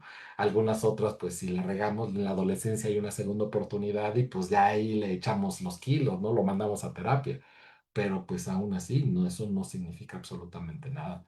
Entonces creo que desde ahí es como ir reconociendo cuál es lo que está a nuestro alcance, ir precisamente viendo cuáles son precisamente lo que nosotros brindamos, pero también respetar pues el proceso del otro y creo que eso es lo que más trabajo cuesta. Pati. Sí, yo tengo una reflexión, pregunta, o sea, no sé si lo entendí bien, por esto que acaba de aportar Antonio respecto a la co-creación, ¿no? De esta experiencia, o sea, nosotros qué no hicimos, ¿no? O sea, nosotros cómo cooperamos dentro de este campo, para que esto emergiera así. Pero también cuando tú mencionas que la responsabilidad no es una capacidad o una, sino es una experiencia del campo, lo que yo observé en los padres que ellos se cuestionan, se duelen, ¿no? Se culpan, o sea, expresan todo lo que tienen en esa última plática y al final sueltan con lo que hay y no van con el abogado ni a darle la mordida a no sé quién. Por eso nosotros vivimos en una sociedad impune y corrupta, de la cual somos cómplices de ese campo social. A mí me gusta mucho la propuesta de Parlet, de cuando habla del campo fenoménico unificado, o sea, porque sí se modificó el campo ahí, ¿no? Entre los padres y el chico dice, voy a hacer mi declaración, y ellos dicen, está bien, ¿no? Pero yo no lo veo ni como en una actitud victimista, ni punitiva tampoco, ¿no? Sino fluyendo, me voy a ver muy hippie, pero bueno, con lo que está surgiendo. Porque también hay múltiples interacciones de este niño en otros campos, que no son co-creaciones donde los padres están implicados. Entonces no tampoco te puedes culpar por todo lo que le sucede a tus hijos. O sea, la culpa no sirve para nada en ese sentido. Bueno, está por algo, para algo, pero de que te sirva como para mirar más allá. Y creo que ellos ven en esto una posibilidad también de reparación o de algo que todavía no sabemos qué, de que el chico cambie la declaración. Él también ahí está está eligiendo esa posibilidad. No sé si entendí bien todo, o sea, que el campo se mueve, es mi pregunta o mi duda, ¿no? Aunque es la misma familia, hubo una modificación en el campo. Ahí pregunto. Sí, por supuesto que sí, porque lógicamente, pues a partir de ese instante, como tú lo mencionas, ves en esa charla final, pues todo un intercambio de formas de interacción, ¿no? Cómo es que entonces el papá, pues al parecer de cómo lo describen, que era, pues pareciera que ya demuestra sus palabras, sus afectos, sus emociones de una manera muy diferente, no solamente hacia el hijo, cuando incluso pues llegan a hablar por teléfono, sino también hacia su pareja, hacia su otra hija. O sea, creo que sí, ahí es en donde tenemos esas posibilidades de ver. Pero lo que tú dices para mí es bien valioso y bien rescatable porque veo ese contraste de lo que pasa en nuestra cultura. En nuestra cultura sí, ya estarían ahí viendo a qué abogado le pagan para que como sea lo saquen, ¿no? Allá ves cómo ellos empiezan a trabajar en ellos. Ellos empiezan a trabajar en ellos. Y creo que ahí es Porque, en donde... perdón, porque incluso no se cambian de casa. Exacto, Cuando le exactamente escriben eso. pedófilo, ¿no? Entonces dicen, no, yo no me voy a mover de aquí, no tengo Sí, por qué escapar. porque, exactamente, porque el pretender escapar, de todas formas, ellos lo dicen, nos va a alcanzar, ¿sí? De todas formas, tarde o temprano alguien se va a enterar y esto va a ser más grave en otro contexto donde precisamente ni lo conocemos. Entonces, ¿cómo afrontan? Entonces, creo que ahí es en donde tenemos la posibilidad de ver una cuestión cultural de cómo precisamente, pues, pues, él vivirá su proceso.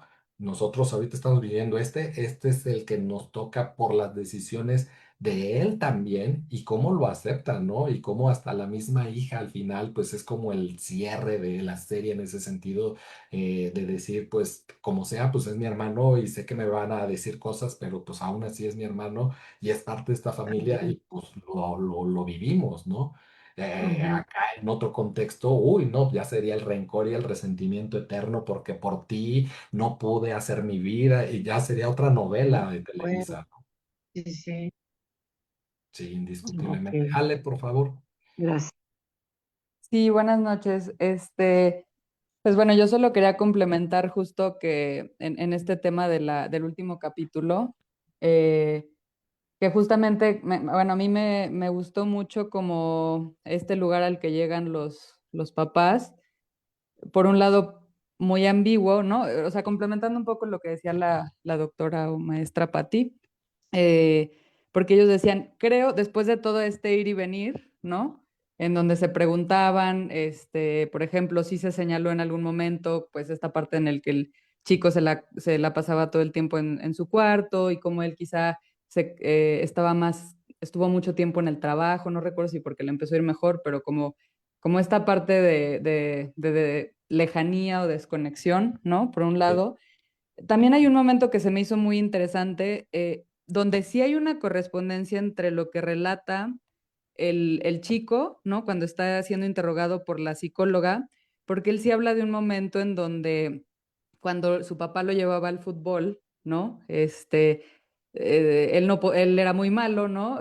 Fallaba los tiros y entonces su papá como ni siquiera lo podía mirar, ¿no? Y después eso lo habla el papá cuando está hablando con la mamá y dice, es que, o sea, casi se le cortan las palabras y parece que ahí hay como mucha culpa y mucha vergüenza de no haber sabido cómo mirar a su hijo, ¿no? Y quizá hay algo de eso.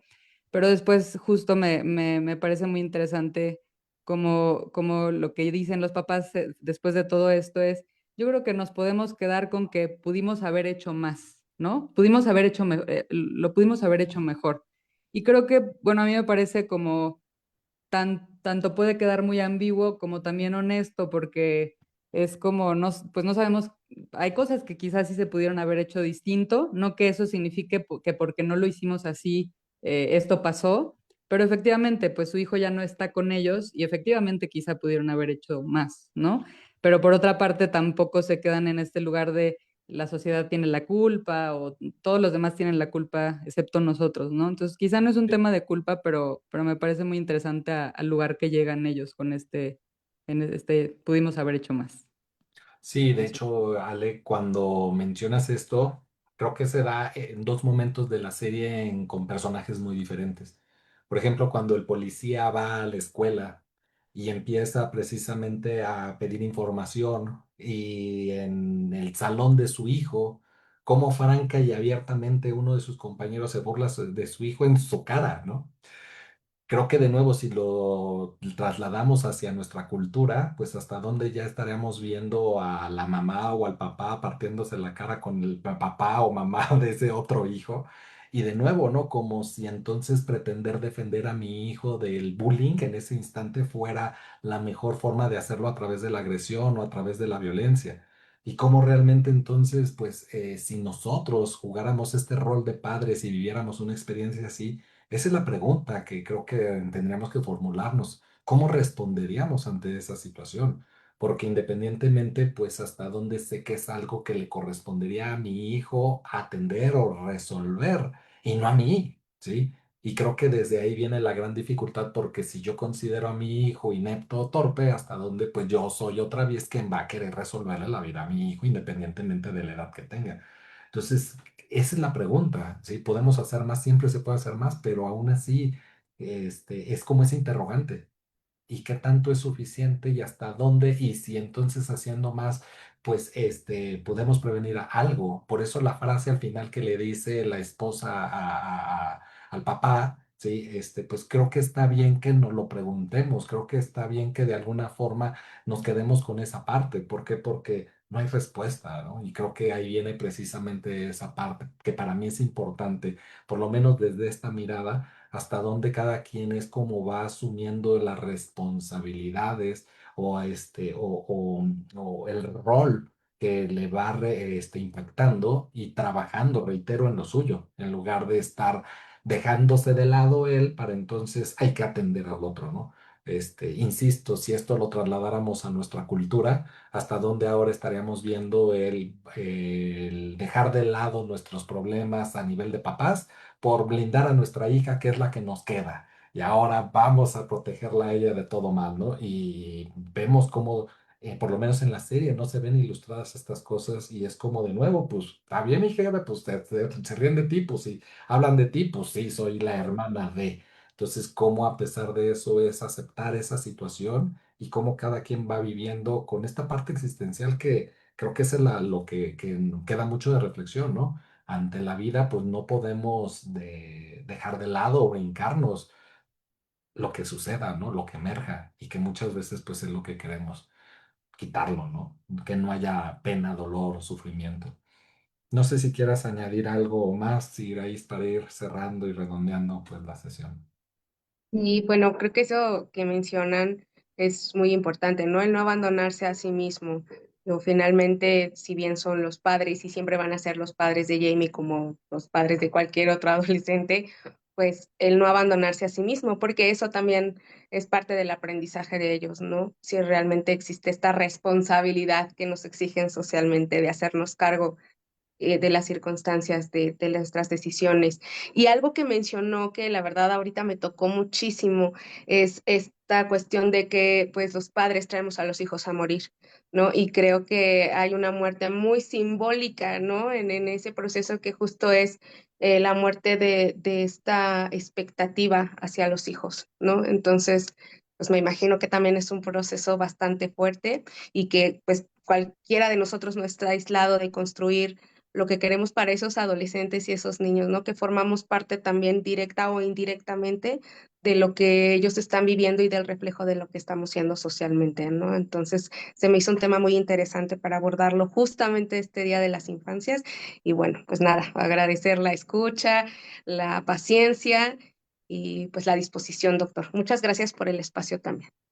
No, al contrario, por estar aquí y a mí me gustaría cerrar muy rápidamente, si me permiten, con dos puntos. uno basado en esto, o sea, mi experiencia como tanatólogo, pues muchas veces va orientado hacia esa situación, como muchas veces el problema ni siquiera es que me importe el otro, sino las expectativas que no se cumplieron en mí, como realmente ante, por ejemplo, la pérdida de un hijo, pues muchas veces ni siquiera es que yo estoy viendo a ese hijo, y más cuando a lo mejor es muy pequeño, ¿no? Sino todo lo que no fue, todo lo que no sucedió. Entonces, hasta dónde realmente ni siquiera es que se requiera que el otro se muera, como a veces el mismo hijo no cumple esas expectativas y desde ahí empiezan los conflictos o el rechazo. Entonces sí creo que pues estos eventos pues, nos dan para ir platicando, dialogando y mostrando diferentes perspectivas y pues esa es la intención de estar creando estos espacios de debate para pues compartir una mirada, ¿sí? Una mirada no es ni la mejor, ni la peor, ni la única, ni la verdadera, ni la fidedigna, pero creo que nos da la posibilidad de ver quizá un contraste diferente al que cotidianamente a nivel social o cultural pues se tiene. Y por el otro lado, pues no me resta más que invitarlos el próximo miércoles, pues vamos a realizar precisamente también un diálogo existencial, la maestra Patricia Crast, aprovechando que pues está aquí presente, donde pues tendremos la posibilidad de estar pues principalmente dialogando sobre lo que es la psicoterapia, que titulamos La salud mental en tiempos de la psicoterapia líquida. Entonces, realmente, pues si les interesa un poco, pues más dialogar sobre este tema, pues con mucho gusto me pueden enviar mensaje para, pues, enviarle la información y pues nos estaríamos viendo por aquí la próxima semana si es de su interés. Pues no sé si alguien tenga algún último comentario antes de partir. De no ser así, pues un placer y un gusto estar compartiendo con ustedes como siempre.